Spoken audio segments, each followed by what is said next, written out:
ginagawa mo dyan? Kanina ako ba dyan? Ate, wag ko kayong maligo rito. Madami ko kasing tambay, pinapanood kayo. Okay lang yun. Wala na rin naman akong maitatago sa kanila. Eh, lahat ng lalaki dito na nunood sa pagsasayaw ko sa bar. Pero, siyempre, kailangan pa rin nilang igalang ka bilang babae. Tsaka, alam ko naman na mayroong dahilan kung bakit mo pinasok yung ganyang trabaho, di ba?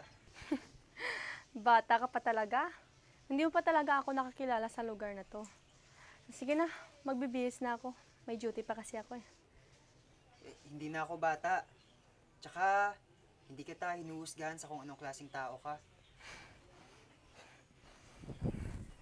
Tulungan mo kita.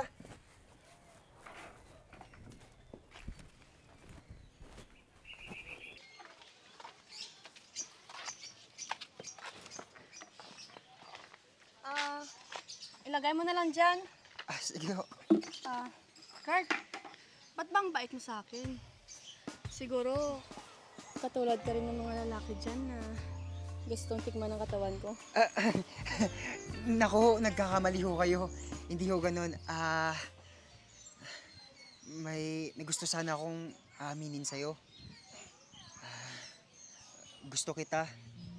At sigurado ko sa nararamdaman ko para sa'yo. Alam mo naman kung anong klaseng trabaho ko, di ba?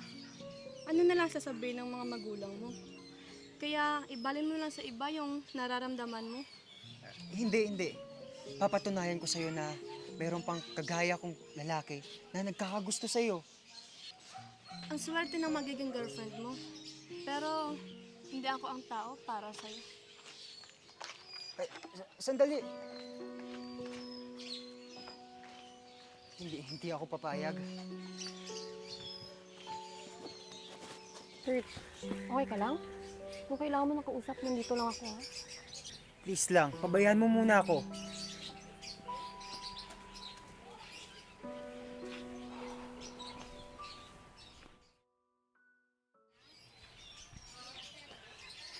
Sulit na sulit talagang bayad ko sa'yo. Siyempre sir, mas gagalingan ko pa.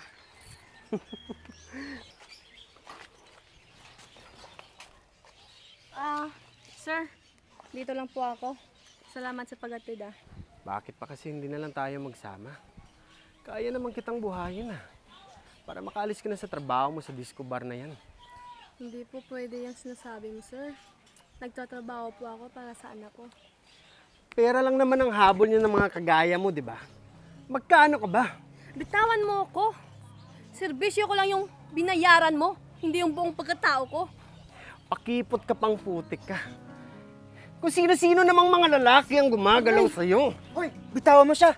Alam mo, pwede kitang ipabugbog sa mga tao namin dito. Alis! Hoy bata, sayong-sayo na yan. At natikman ko na rin naman yan.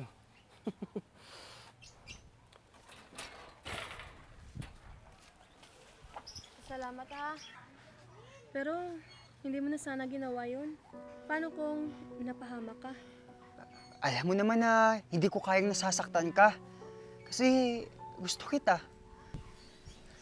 Alam mo, lilipas din yan ang nararamdaman mo. Sige na, magpapahinga na ako. Uy, kausapin mo naman ako.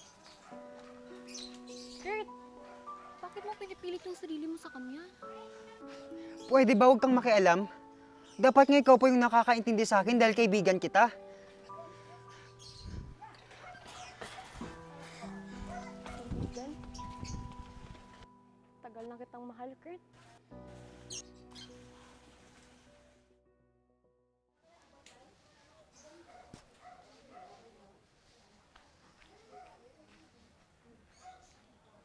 Ate, pwede ba tayong mag-usap? Tungkol sana sa kaibigan kong si Kurt. Tungkol ba to sa nararamdaman mo kay Kurt? Alam mo, kahit hindi mo sabihin, alam ko na mahal mo ang kaibigan mo. Kaya ko nga ito ginagawa, ate. Kasi gusto ko siya makita maging masaya. Hindi ko na iniisip ang nararamdaman ko. Ate, kung pwede, pabigyan mo ng chance ang kaibigan ko.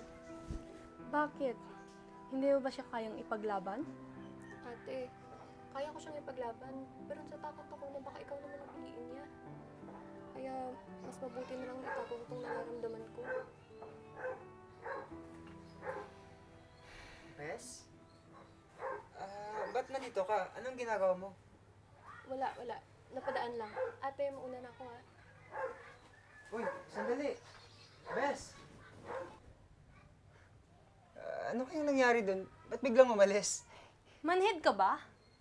Hindi mo ba nakikita yung pagmamahal ng kaibigan mo sa'yo? Ano? Pero ikaw yung gusto ko. Alam mo, magkaiba yung gusto mo sa taong mahal mo. Alam mo, nasa paligid mo lang yung taong totoong nagmamahal sa'yo. Hindi ko naman alam na mahal niya rin pala ako. Natakot ako. Natakot ako na baka pag niligawan ko siya, masira yung pagkakaibigan namin. Ano pang hinahintay mo? Puntahan mo na siya at sabihin mo sa kanya ang totoong nararamdaman mo bago pa siya mawala sa'yo. Sige, salamat ate ah. Sana balang araw makita mo yung taong para sa'yo. Alam mo, mahalaga sa akin yung kaligayahan mo. Alam ko naman na mabuti kang tao. Kaya sige na, puntahan mo na siya.